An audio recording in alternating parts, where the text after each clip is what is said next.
కళాకారుడైనటువంటి శ్రీ కనకరాజు గారు 3 రోజుల కిందట మన స్వప్న హాస్పిటల్లో కొంచెం అనారోగ్యంతో అంటే ఊపిరితిత్తులకు సంబంధించిన మరి యూరాలజీకి సంబంధించిన అడ్మిట్ అవ్వడం జరిగింది. యాక్చువల్ గా తను వచ్చి నాకు కనకరాజు గారు ఎవరంటే పద్మశ్రీ అవార్డు గ్రహీత. 2019లో తనకు పద్మశ్రీ అవార్డు మోడీ గారి గవర్నమెంట్ నుంచి వచ్చింది. తను వచ్చి అడ్మిట్ అయినప్పుడు కూడా నాకు పద్మశ్రీ వచ్చింది అని కూడా మాకు చెప్పలేదు.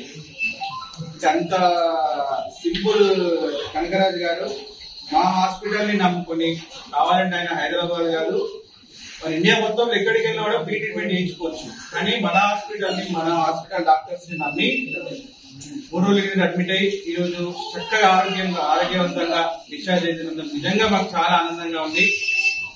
తను మాకు ఇటువంటి అవకాశం ఇచ్చినందుకు ఆయన మాకు కృతజ్ఞత కాదు, మేమే ఆయనకు కృతజ్ఞత తెలుపుకుంటున్నాం. ఎందుకంటే ఈ గత 50 సంవత్సరాల నుండి తను ఈ గుస్సాడి నృత్యాన్ని కనుమరుగవ్వకుండా కాపాడుతూ చేసినందుకు గాను ఆయన సేవలకు ఇక్కడో మా జైనూర్ మండలం మార్లవాయి గ్రామం నుంచి వచ్చిన కనకరాజు గారిని మన ఇండియా గవర్నమెంట్ సత్కరించుకోవడం, అది మన జిల్లా వాళ్ళు ఉండడం మనకు చాలా అదృష్టం. అది కాకుండా తనకు మన హాస్పిటల్లో ట్రీట్మెంట్ తీసుకోవడం మేమైతే ఇంకా చాలా అదృష్టంగా భావిస్తున్నాం. తనను అభినందించడం, తనను సన్మానించడం నిజంగా మాకు గర్వంగా ఉంది.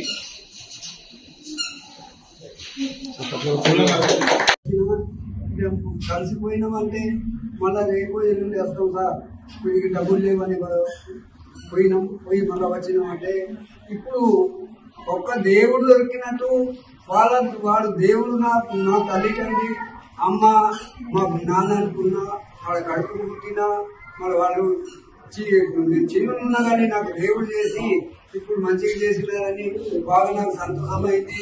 ఇక్కడ నీకు ఏ పిడి చేస్తానని ఎవరే చేయలేదు. ఒక ఇంజక్షన్ తీసుకుంటే కూడా డబ్బులు తీసుకున్నారు. కానీ ఇప్పుడు మా డాక్టర్ సాబ్ సంతోషం. ధన్యవాదాలు డాక్టర్ సాబ్.